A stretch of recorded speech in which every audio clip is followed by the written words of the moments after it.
Well, I had a guy that has a homeowner's policy, and he emailed me, the last couple of days, hey, I'm starting a mastering studio in my house, and I'm going to have like $50,000 of equipment. Is that going to be covered for under my homeowner's policy? So the answer is no, because it's for business purposes. And we'll be all right if the Lord, He be our strength. We'll be all right if the Lord, He be our strength. We'll be all right. Well, I'm hanging out with Ben Leonards. Ben is a jack of many trades, and we'll talk more about that later. Ben, thank you for coming and hanging out with us. Sure, glad to be here. One of the things that I kind of like to talk about is I let the guys I'm talking to kind of tell their story, why they do what they do, how they got where they go, where they wound up. You own a business, right? I do, yeah. You sell, I'm going to screw this up. You sell insurance, like all kinds of insurance, right? Yeah, we do everything but health insurance. So it's, home insurance, auto insurance, that's our bread and butter. And then we also do business insurance and life insurance, so pretty much everything but health. Everything in the insurance world except health insurance. If you own it or love it, we can insure it. Is that your catch? That should go on a business card right there. We're working on a tagline right now, but it won't be that. It won't be that. No. Well, that's good though. That's good.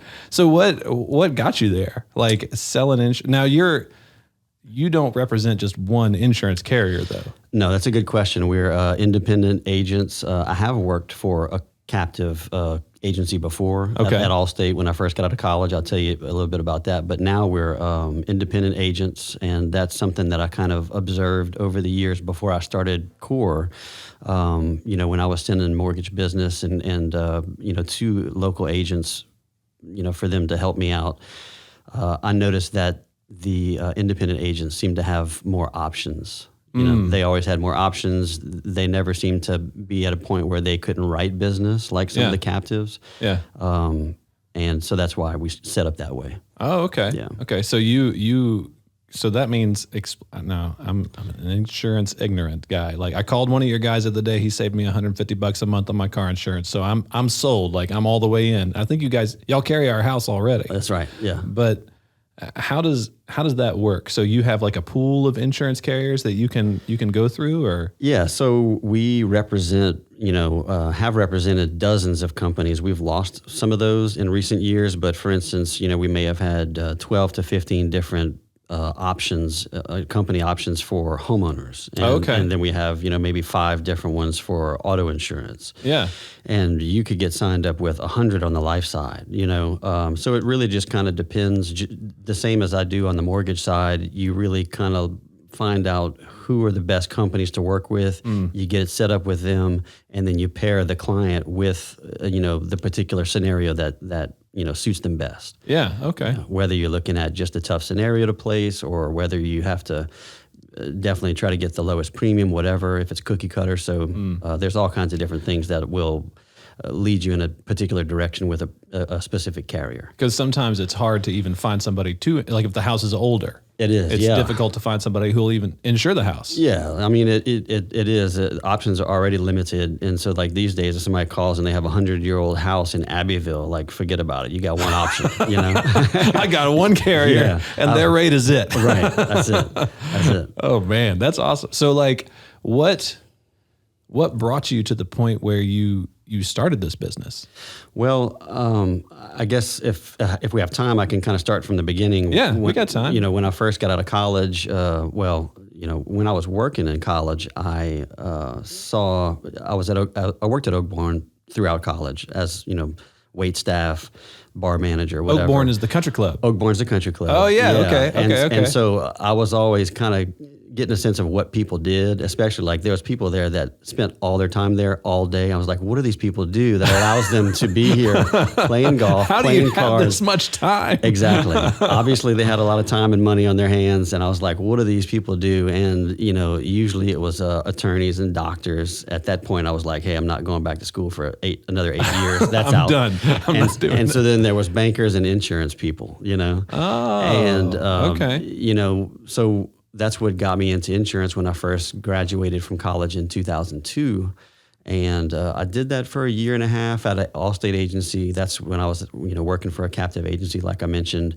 And that guy sold his book of business. And so at the time, I said, look, I really need to find something that pays a little bit more. So I was going to get into a different industry, and I went to a lot of the mortgage brokers that were sending me business at the time, just to say, hey, look, I'm leaving. I'm going to do something different. Thanks for the business that you sent me. Maybe we can do business again in some way, shape, or form. And a bunch of them offered me a job because mortgage business is commission only. They'll hire anybody, so it doesn't really matter. It didn't say anything about me. They were just like, hey, you can come work for us. You make what you write. Exactly. Yeah. So I took a job with a small company in town, and ended up, just it was a natural fit. It was easy for me. I did well, and the rest they say is history. But so I did well in the mortgage business, and I'm still a mortgage broker. I've been doing that for 20 years, but about 11 years ago, my partner and I said, hey, we should start an insurance company because we're sending all these referrals out the door, for all these years. Think about how much business went out the doors. And I said, well, man, I have a license still. Maybe you were still licensed. Yeah, I was still licensed. So I was at that point where I was going to lose it if I didn't use it. And I said, hey, all I got to do is do my continuing education. It's active. We could start an agency. And so we ended up joining with a guy. And started Core Insurance, and that's awesome. It's been an interesting ride ever since. And that's been 10 years now that Correct. You've been doing that. That's right. That's cool, man. Yeah. So you're the owner of the business, but you have a partner that operates with you. Correct. Yeah. And then you have agents that work with you. That's right. Inside of the business. Yeah, I got some a couple of other producers. I have a few CSR staff, which is like service and support people. Yeah. Yeah. And you serve is there a particular niche that you would prefer, or you're just like, nah, cars, houses, life, we're ready to do all of it? Yeah, we're ready to do all of it. I think at this stage, in the past, home and auto's been our bread and butter, and we haven't really ventured out much from that. Yeah. I always did life insurance. Even when I didn't have the agency, I was still doing life insurance just as a kind of a added benefit I could provide anybody that needed the coverage.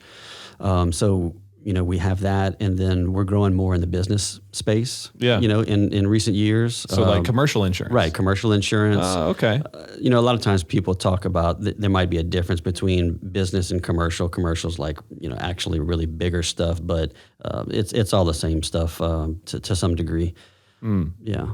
So when you're thinking in insurance, I think, have you ever run across something that's just impossible to cover? Like a house or a car situation that you can't do it? Or are you able to kind of provide something for everybody who needs it?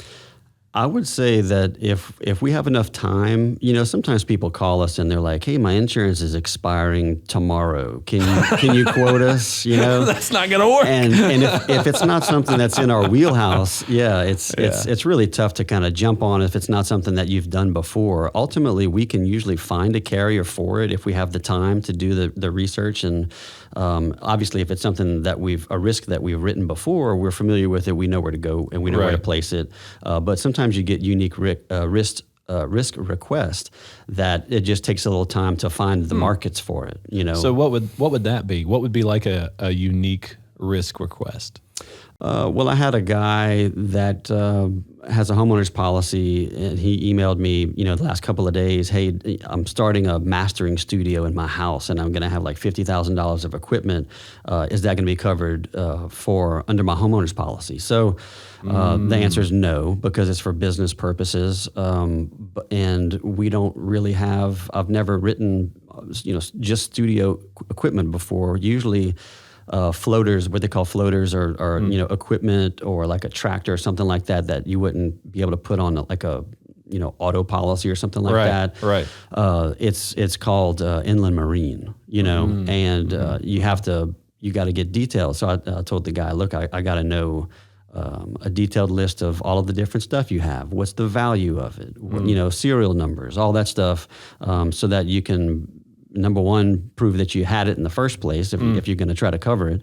And the companies want to know what they're covering, so that they can assess the risk and make sure they're okay with it. Right. That seems like that would complicate itself. A business operated out of a house. That seems like it's going to cause some issues right there. Is that a commercial policy? It is. Oh, okay. Yeah, it is a commercial policy. If he said like, hey, this is just a pastime of mine. I love music and I have a home studio. Then and it's a hobby. Yeah. Absolutely. That would be covered under his homeowner's insurance. But if he's generating revenue from it. Right. He's generating revenue from it. That's one differentiation that's very important. And then the other thing is that under a typical homeowner's policy, you only have certain coverage amounts allotted for certain things.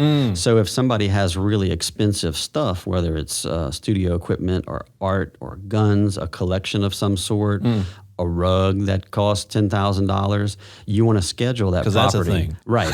Well, sometimes it happens. Or the most common thing is jewelry, right? People call, they want to insure their wedding ring for $10,000 or whatever. Yeah. Because the limit might only be $2,500 for the regular underlying limits in the policy. So they have to do a rider for that. Right. It's a rider. They charge a little bit more in premium, and then that specific item listed is covered. Sufficiently. I got it. Yeah. I got it. This is just a fun question here. What's the craziest policy you've ever written? We haven't done a whole lot of out of the box stuff, Oh, they've been pretty normal, pretty consistent. Pretty normal stuff. Yeah. Oh, okay. If it's not home and auto, then it's. So nobody's called you and been like, I want to insure my stuffed dog collection. No, nothing like that. No, you hear crazy things like, you have some celebrities that insure their knee, or if it's an athlete, if it's an athlete that's insuring his a pitcher that's insuring his arm. That's specialty stuff. Usually that's done through some Lloyd's company that underwrites a lot of crazy risks like that. Premiums are sky high. Yeah. We don't see anything that's outside of what most people could, think of in this area. If I called you to insure my kneecaps, you'd be like, you got to call somebody else. I did have, not for you. No, absolutely not. I did have one guy that had a big Civil War item collection. Oh, okay. And he rattled off all this different stuff, and we want to make sure that people like that are covered sufficiently. Yeah. And a lot of times if there's any question in my mind whether or not this is something that's going to be covered by the normal homeowner's policy, a lot of times you can find a little niche company online. Like I found one that does, antique collectibles, and it was like the exact thing that he needed. Oh, okay. And a lot of times they'll actually write it for less than scheduled property would be on your homeowners. So a lot of times we'll just do a little bit of due diligence for the client, say, look, you need to call these people, do it online. They'll make sure you're covered fully, and you can rest assured that it's done. That's awesome. Properly. Yeah. Yeah. Mm-hmm. So you and I, we talked about this before when we had lunch. We're Christians. We're trying to do business as Christians. Right. How have you seen that affect your work and your work ethic in the insurance world? Well, I think it's most evident in the day-to-day stuff that me and the staff do to take care of people's needs. Just making sure, obviously we care about what happens if they have problems with a claim, or if they, are having some issues that they're not getting what they need. We'll go the extra mile to make sure that they're comfortable. It's a higher degree of service. Right, higher degree of service. And then, so it's simple stuff like that, but also there was some, a lady on several occasions over the years where they said, look, this payment's due and I can't make the payment, but I have the money coming. And I'm not saying that I stick my neck out like that too often, especially if I don't know the people. Right. But sure. if it's not possible. Right. It's not possible, but I've done that on several occasions for people that I knew they were having a tough time financially, or a single mom that, the check's literally coming in the mail from the mortgage company and it just hadn't made it there yet. I'll go out on a limb for some people like that just to make sure that they're taken care of and that they don't go without coverage. That's awesome. Yeah. That's awesome. What are, let's say, one of my big passions, we talk about this probably every episode, but one of my big passions is encouraging more Christians to get into the business space, right? So part of being a Christian is that we're expanding the kingdom of God, and I think one of the primary ways that we can do that is in the economic sphere. Sure. Is in the corporate, commercial, industrial spheres. If we can get in there and get more Christians operating in that space, then I think effectively we can change the world a lot faster. I agree. To be completely honest. So let's say that there's somebody who's thinking about stepping into the space of being a business owner or starting something on their own. What would be advice that you would give them to do that? What would be a good thing to say, or how to get them started in preparing to maybe mentally operate in that space, or just take the plunge for themselves? Well, one thing that I've said on multiple occasions is, I'm usually not the smartest person in the room, but I work hard. I'm just resilient. I don't take no for an answer. You hustle. Yeah, failure's not really an option. And it shouldn't be something that people resign to, or they're afraid of failure. I think most people, if you just put your head down and do the work, if you do good business and you're honest, you treat people fairly, I think that always comes out in the end, and people, your reputation precedes you as a person that cares about others in business, a person that is willing to do things the right way. And somebody that's going to follow up and make sure that they do what they say they're going to do. And, that's the way that I've always tried to conduct my business over the years. It has served me well. Yeah. I think anybody, hopefully, that if they were asked about me in business, they would have nothing but good things to say. And I think if you try to conduct yourself in a manner that that's what you're building, you can't help but succeed.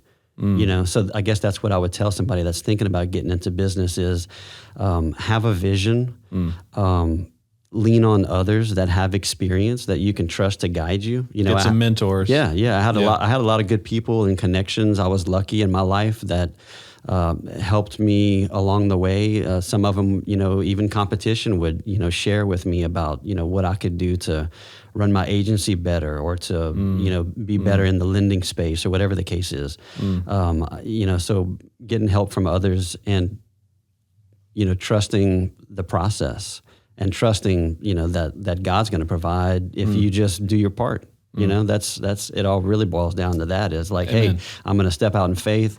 I'm going to do what I know how to do to the best of my ability, and the rest is up to God to provide and to watch out for me and my family. And I believe that's that's the way to do it. Put your head down. That's it. In other words, do the work, right, and do good work, right. That's right. And the Lord will bless. Yeah, one of my mentors, Buddy Short, he was in the life space with me growing up in business, and he always had all these different quotes that I loved. And one of them was, he would always say, "Don't worry about getting business, just do the things that get business."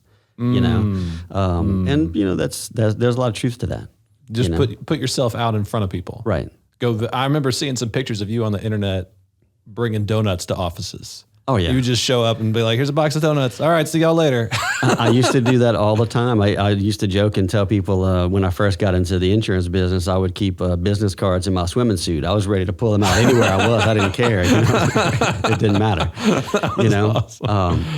I was a lot more, outgoing then when I was younger. I guess I'm not quite as good as that as I used to be, but it's still there. Maybe, that's why you have agents. Yeah. Now they go do that. That's right. That's right. They go out and trying to train them up, so that they can be successful. That's a whole nother thing. As a business owner, you want your people to succeed, and 100%. Yeah. Yes. There's been people that worked with me that, I tried my best to prop them up to succeed in life and in business, and give them even what I thought to be good counsel on family and things that could help them, in not only be successful in business, but to enjoy life and to, just be all they can be on this crazy ride, Yeah, heck yeah. And it's the more that you can instruct and lead your people well, the farther in life that they're going to go. Your business will grow, of course, but they're going to have more opportunity, and their success is your success, and your success is their success. Like they're a part of something. That matters a lot, to be able to pour into those folks and bring them along with you and instruct and teach and push them out farther and encourage them. I've found to take risks, to say, all right, let's try this. Let's push this out a little bit more. Maybe you could grow in these areas and be a good coach mentor to help grow them as people. And then as a result, of course, you grow what you're doing as well. You grow your entities, your businesses. Yeah, it's mutually beneficial, but you're really just doing it, not for yourself at all, just to, help the people that you're going to be around every day, and a lot of people talk about work family, and that's, really what I'm trying to build, and what I've tried to have, whether it's on the mortgage side or the insurance side, in any office, it's a refreshing and it's a beautiful thing to be able to work with some of the same people for your entire career, hopefully, and you know each other's families. In some cases, you go to church together, and you have all these life moments together, and you also happen to do some business together. That's awesome. Heck yeah. So let's talk a little bit about. You're a dad and a business owner. That's right. But we talked about this before. There's kind of always this business hustle going on in the back of our minds. How do you balance being with your family and making sure that the work gets done? How do you handle that well, personally? Well, that's one of the reasons I enjoy being self-employed, is because I have the flexibility with my time and my schedule to, be there with my family. A lot of days I'll get off, not get off, but I might leave the office at 3-4 o'clock to head north to the house. Now I'm working from my phone until probably 5-6 o'clock. Yeah, but because if your phone's on, they're calling. Right, that's right. Right. So I'm always working. But you're around. That's right. Yeah. I try to be present and, be there for the family. And, the work that I do has been a real blessing to help with that, for me to achieve that goal. My wife stays home. She's the CEO of the house. Yeah. And, she all the kids are in school now, but, she's there, and there's plenty to do around our place. We got a small farm like you do. Yeah, that's a ton of fun, man. Yeah, it's a lot of fun. It's a lot of work, So like yesterday was grass day. I took off at 4 o'clock to go and hop on the mower for a couple. Because the grass had to be cut. That's it. Before the next. I got to do mine on Saturdays. Yeah. Before the heat gets too hot, man. It's like 110 out there right now. Yeah, we do it when we can, So whatever that might be, we hop on it, but. It is a balance, and that's something that I've, been conscious of over the years, especially with the property that we have to maintain and spending time with the family and work. And it's always a juggle, but, I think we do pretty good at it. And, it's been a blessing. That's awesome. That I have the ability, and, that's another great thing about owning a business is, you're not just punching a clock from 9 to 5 and somebody's got their thumb on you. Even though I have employees, I respond that way with them and saying, hey, you got to go do something. As long as your tasks are taken care of, go do it. Yeah, take care of what you got to take care of. Yeah. Yeah, I think people need to have that flexibility. 100%. Yeah, absolutely. Yeah, well, that's kind of the mindset that we operate with here. It's here's the things that got to get done. Here's the expectations of time. I don't care outside of that. Right. If everything gets done, if time expectations are done, then roll on and take care of what you got to take care of. That's right. We're all adults here. If business is getting handled, then we're good. That's right. When everything starts falling through the cracks, though, different set of conversations. Right. We got to talk about that differently. That's right. But we'll deal with that if and when we have to. Man, Ben, I appreciate you coming. If you got a word of advice for somebody who's thinking about stepping into this space, thinking about starting a business, one last piece for them, what would it be? I don't know. That's tough. Like I said before, it's just it's so cliche, but what I've learned over the years is like you'd be shocked at what you can do if you just try. If you just step out in faith and try, you're going to have failures. That's business and that's life. But, and that doesn't stop. If you're in business, like you're going to have little wins and little failures, and sometimes big wins and big failures. But it all is orchestrated for a beautiful ride. At the end of the day, at the end of your life, you can look back and be proud on what you were able to accomplish alongside of others. And there's no better day to get started in business than yesterday. So get at it. Put your head down, do the work, and do it well. That's what I always say. Put your head down, do the work. That's awesome. Well, thank you so much for coming on the show. We'll have to do this again sometime. Yeah, I appreciate you having me. This is awesome. It's been good, and we'll talk some more later on. Thank you so much, Stuart.